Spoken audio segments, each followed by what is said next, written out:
France came to a standstill on Thursday as anger over the government's austerity plan spilled into the streets. Hundreds of thousands joined marches across the country, bringing metros, schools, and pharmacies to a halt. Unions staged more than 260 demonstrations nationwide. Police deployed in massive numbers, clashing with protesters in Paris, Marseille, and Lyon.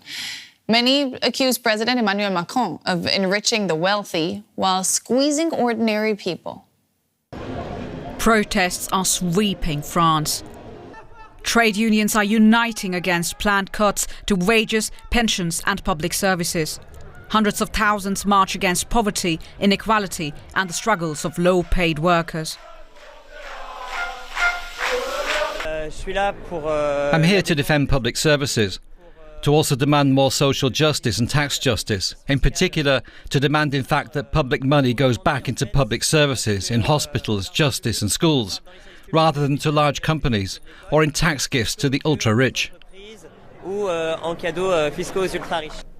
The previous government under Prime Minister François Bayrou pushed for 44 billion euros in budget cuts.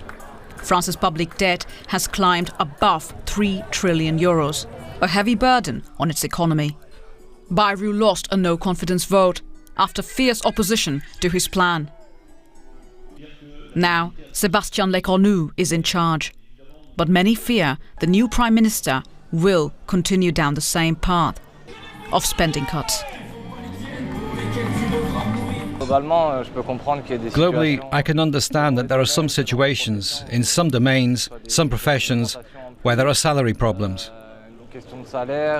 We all have demands. The problem is that it always impacts normal people. We are the ones affected when there are strikes. And it's not the government that will be affected.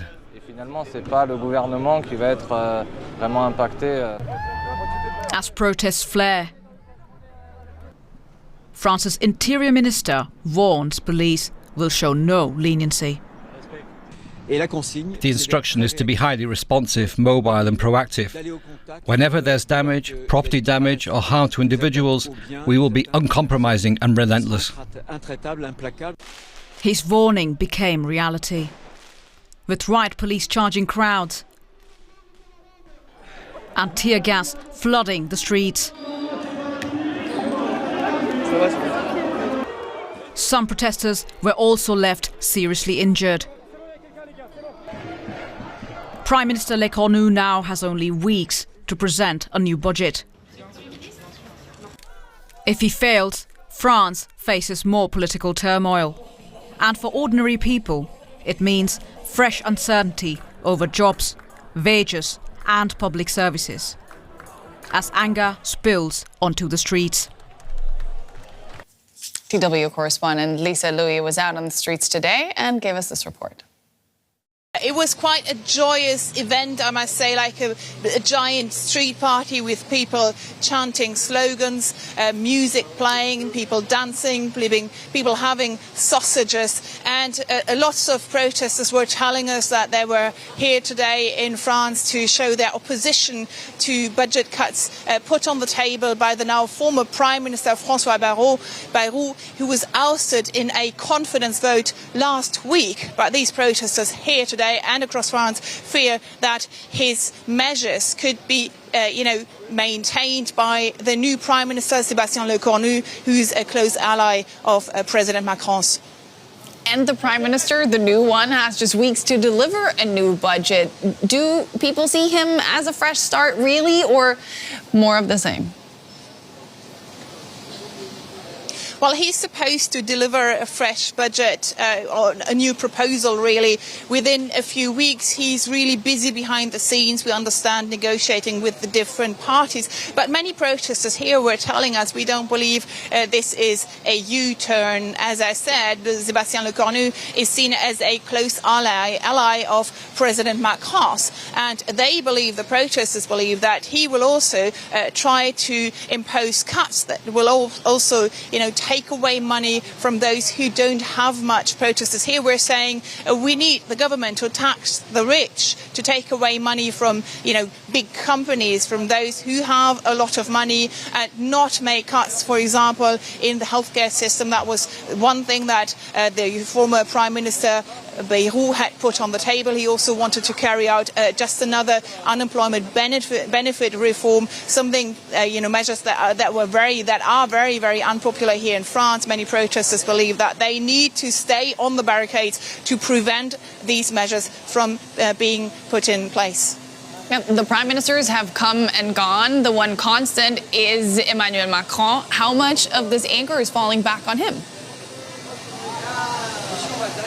Emmanuel Macron hasn't been very popular for a while now, but when you look at his popularity ratings right now, they're really, really very low. They're at about 17% according to the most recent polls. That is 17% of the people here in France having a positive opinion of him. That rating was at 24% just a few weeks back. So this really has had a large impact on his image here in France. When you look at the new Prime Minister's approval ratings, Sébastien Lecornu, he's not doing a lot better. He's standing at about 16% of positive opinions, and that's also very, very bad for a Prime Minister who just came into office. That new Prime Minister has to now find a new government, because for now we still have a caretaker government, pretty much the old team in place, and he also has to find a way to gather support for some measures to cut the budget, and he will have to cede ground to the left if he wants to stay in place and not face another vote or lose another vote of confidence like his predecessor. That was Lisa Louis in Paris. Thank you so much for your reporting. Let's take a closer look at this and bring in journalist Cole Stangler. Cole, welcome back to DW. To set the scene for us, how disruptive have today's strikes and protests really been on the ground in France? Yeah, they have been pretty disruptive. It sort of depends on where you are. But just to give you more of a sense of the figures here, we saw another day of protests 8 days ago. It was the Block Everything protest. Today's protests were actually bigger than those. So between 500,000 people and 1 million people, according to the police and trade unions, we saw strikes affect the civil service. So 12% of civil servants, 17% of school teachers, pharmacies here where I'm located in Marseille, in the south of France. We had pharmacies on strike. The metro system also affected, especially in Paris, the rail system, a little bit less so in Marseille, but nevertheless quite disruptive. And I think by any measure, we're seeing those numbers here from the trade unions. This was an increase from the protest last week we saw on the 10th. You have to go back really to the pension reform protests of 2023 to have similar numbers. So that hike in the retirement eligibility age from Emmanuel Macron from 62 to 64. We haven't seen these kind of protest numbers since then. It's a sign really of the opposition to the budget. It also shows you when the trade unions are actually united in France, the kind of mobilization they can have. We'll have to see what happens tomorrow when the unions meet again. They call this an ultimatum for the Prime Minister, Lecornu, and they're waiting to see if he's going to make any significant concessions. And if not, we might expect to see future days of protests again. But Cole, is this really about current budget proposals, or is it the pension reform you just mentioned and years of austerity really catching up with President Macron? Yeah, so I think, if we want to break this down, we have really two dimensions here. We have an economic dimension, and we saw that reflected in the report that you just showed. There's lingering frustration over this budget proposal that was made by the predecessor of the Prime Minister here, François Bayrou, who was asking for cuts in welfare spending, cuts in hospitals, cuts in schools. And already French people are saying, well, wait a second, we're already seeing what they perceive as a decline in the quality of public services, because people in France, you have to remember, have pretty high expectations when it comes to public services, different than maybe some of the American audiences out there. People expect a lot from the state. So you have this frustration over the austerity, what they perceive as really an austerity budget. But we also have a pent-up political crisis. And I think that's the other important dimension we have to talk about here to understand why the protests were so significant. There's a sense that Macron, the president, and now for the third time has appointed a conservative prime minister that, according to a lot of the people out in the streets today, does not reflect what they voted for at the polls. Macron dissolved parliament last year. We had snap elections. And in those elections, we had the left-wing alliance win a plurality of seats, followed by the centrist party, followed by the far right. There was a sense after those elections, well, maybe Macron can name a center-left prime minister, if not a left-wing prime minister. And now we've seen 3 successive conservative prime ministers putting forth these budgets that are not just very unpopular, we see that, but also seem to lack a democratic mandate. So it's really these two things that are bound up. It's the economic proposals, but it's also the deeper kind of political democratic crisis that we're seeing in France. Yeah, we heard Jean-Luc Mélenchon earlier in the show, the leftist leader. He called Macron the source of the chaos. Is that just rhetoric from the hard left, or does it truly reflect a wider feeling in France right now? Yeah, there's a lot that Jean-Luc Mélenchon says that I think a lot of French people do not agree with. That's reflected in the polls on a number of different issues. However, on this point, Mélenchon does speak for a large section of the French population. And again, that's reflected in the polls.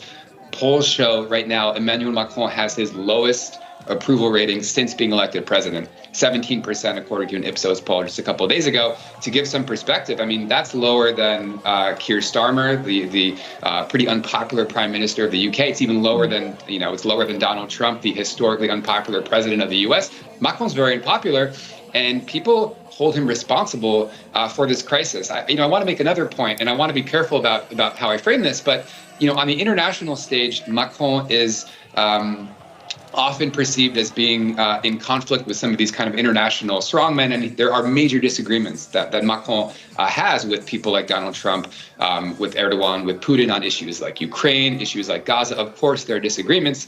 Macron is going to announce the recognition of a Palestinian state, reportedly at the United Nations later this month. But on the domestic level, when it comes to domestic politics, Macron is increasingly perceived as a kind of strongman leader who is not listening to what French people have been saying. It's reflected in those 3 prime ministers he's appointed. We see it in the approval ratings that are really low. We see it in the polls that show majority of French people want him to step down. That's very unlikely. But there is a real sense that Macron is the one responsible here. So Mélenchon, the leftist leader you asked me about, says a lot of rhetoric, not always supportive. But in this particular case about Macron, the polls back up his point of view. We only have about a minute left, but I want to look ahead. What would it take for Macron and Les Cornus to actually diffuse this crisis? Yeah, I mean, that's a really difficult question. I think they're wondering the same thing right now. So what they need to do is try to figure out a way to get the budget kind of across the finish line in the National Assembly. So how do you avoid a motion of no confidence coming from the far right? Okay, so they have to, if they want to, if they're going to not try to appease the far right, well, then you have to try to win over the socialists. And so the big question we're seeing emerge right now is, are they going to have a budget that's going to win the support of the socialists? Le Monde, the French newspaper of record, had an editorial today essentially begging the government to try to make a deal with the socialists. And so we're going to have to see how that plays out really in the coming weeks. That was journalist Cole Stangler. Thank you so much for all those insights. Great speaking to you today. Thank you.